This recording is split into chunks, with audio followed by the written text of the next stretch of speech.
Let's look at a blood vessel. A blood vessel is kind of like a tube, I think you'll agree with me. It's a tube through which blood travels. So here I'm drawing a tube, and I'm going to ask you a question, which is, what makes up the walls of this tube? Now, for a blood vessel, what makes it up is something called an endothelial cell. So actually, the walls are made up of these kind of gooey endothelial cells that are stuck together tightly and that together form a tube through which the blood will travel.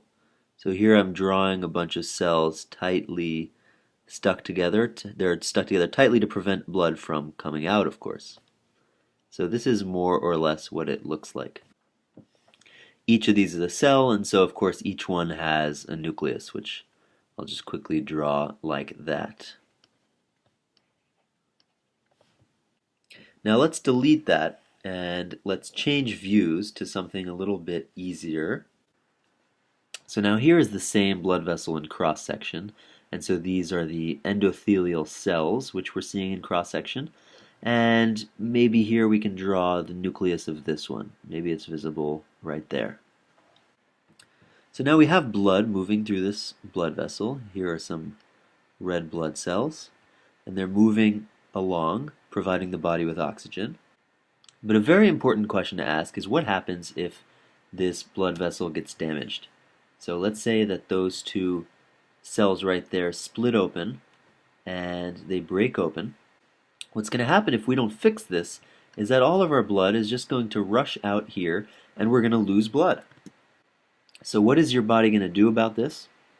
Well, it's going to use a special player that we haven't talked about yet, which is the platelet. So I'm drawing a platelet here, and a platelet is basically a tiny piece of a cell. It doesn't have a nucleus or anything. It's a tiny little piece of a cell that your body uses to block up holes like this. So you have them floating around in your blood all the time. Here I'm drawing a bunch.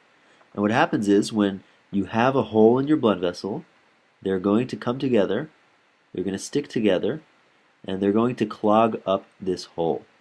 And so basically they've built a little barrier so that we won't keep losing all our blood. So are you satisfied? Well, you shouldn't really be satisfied because there's a big question here, which is why are these platelets clumping here? And why aren't they clumping, for example, up here? Why don't they clump there? Or maybe even just in circulation, why don't they clump up like this? Because if what they do is to clump up, how would they know to clump up here and not here? What's telling them? These are things that we don't want to happen, so I'm going to put a little X through them. And the solution to this problem is actually quite simple and beautiful. The point is that the environment in the blood vessel is different from the environment outside of the blood vessel. So outside we have some things that we don't have inside, and one of those things I'm going to draw here. I'm drawing it here and it has a name. It's called collagen. So I'll write that down here. It's called collagen. You don't have to worry too much about what it is. Collagen is kind of a structural protein that your body uses to give structure to things. And so the important thing is you have collagen down here and you don't have it here, you don't have it here, you don't have it here. And it turns out that collagen chemically interacts with the platelets, and maybe we'll draw a little spark there to show that they're chemically interacting. It chemically interacts with them and causes them to stick together and form this plug that we're talking about. So we can call this, by the way, a platelet plug because it's plugging the hole. And by the way, just to be clear, you also have collagen up here and over here. So it's basically everywhere outside the blood vessels. Now it turns out that this is only step one of the clotting mechanism of your body. So up here we'll put number 1, platelet plug. And there's actually 2 steps because the platelet plug itself is not quite as strong as we would like it to be. So there's a second step which makes this plug stronger. And that second step involves something called fibrin. So we'll write that here, fibrin. And fibrin is not a little mini cell like platelets are, or a fragment of a cell like platelets are. Fibrin is just a protein, And what fibrin is going to do is it's going to come here and it's going to try to strengthen this plug by forming this mesh of protein that's going to hold all these platelets together and form a very tight object. Now these fibrin strands, that's what each of these little squiggles is, it's a fibrin strand. These fibrin strands are made up of little fibrin subunits, which I'll draw here. And it turns out that these subunits naturally like to come and stick together. And I guess the technical word for this is they polymerize, they form a polymer. Basically they just stick together, and lots of them will stick together in a line to give you this fibrin strand we see here. And where does this fibrin come from? Does it come from down here? No, it actually also circulates in the blood. So let's draw some little fibrin molecules up here. So they're circulating in the blood. Is this right? Well, this actually can't be exactly right, because I just told you that these fibrin molecules naturally stick together. And so if we had these fibrin molecules circulating in the blood like this, what would happen? Well, they would actually stick together in the blood, and they would form these long strands in the blood that we didn't want, because we only want the strands here at the platelet plug. So let me remove those strands. So it turns out that we don't have fibrin circulating in the blood. What we have is something slightly different. We have fibrinogen. Fibrinogen. And so I'll draw a fibrinogen down here. Of course, keep in mind these are all my little cartoons, and probably it doesn't look like this. So these guys we said were fibrin. Fibrin. But now this molecule is a fibrinogen.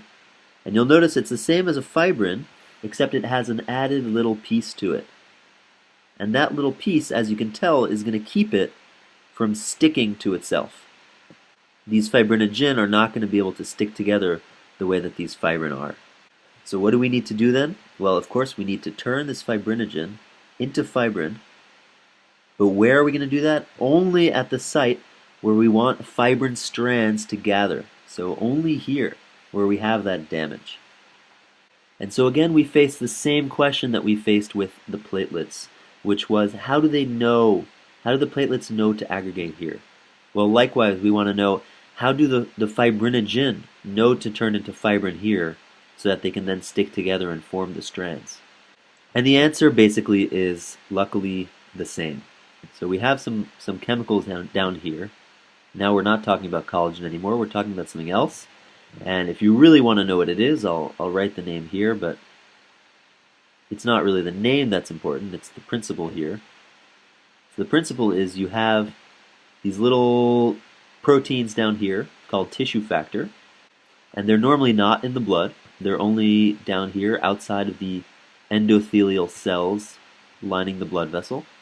And so these little proteins, tissue factors, are going to be right here in this little wound and around the wound, and there they'll cause these fibrinogen to become little fibrin protein molecules, and then those fibrin will be able to stick together, and they also stick to the platelets, by the way. I hope I was clear about that, and form the mesh that we see there.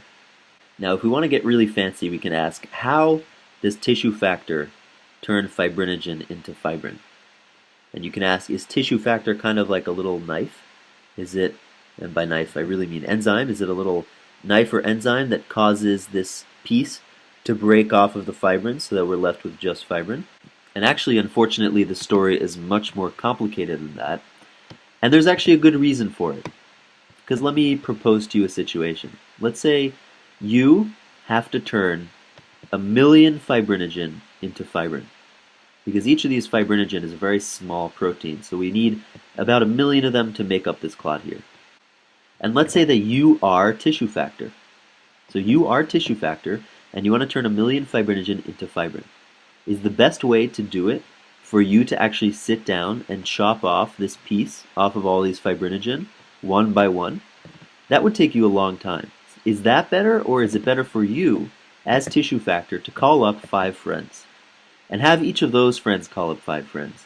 And have each of those friends call up 5 friends. And keep doing that until you have a huge number of people there ready to help you. And now get all of those people to help you convert fibrinogen to fibrin. So obviously that latter scenario is a more efficient mechanism. And so that's what your body does, and that's what tissue factor does. So tissue factor, and by the way, I know this is getting convoluted, but try to stick with me. Tissue factor is going to turn another protein that we haven't talked about into its active form.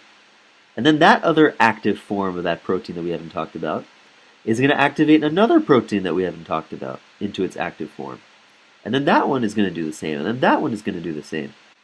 And so basically every time you introduce a new protein there, you're ramping up the total number of activated proteins of that type. And so finally, by the time you get to the one that's going to break the fibrinogen apart and create fibrin, and by the way, I'll draw him, and he has a special name called thrombin. Again, I don't think thrombin is necessarily a word you need to know, but just in case. So by the time you get to thrombin, you have a lot more activated thrombin than you had tissue factor in the beginning. But the tissue factor here is the spark, and that's the guy that really got us going.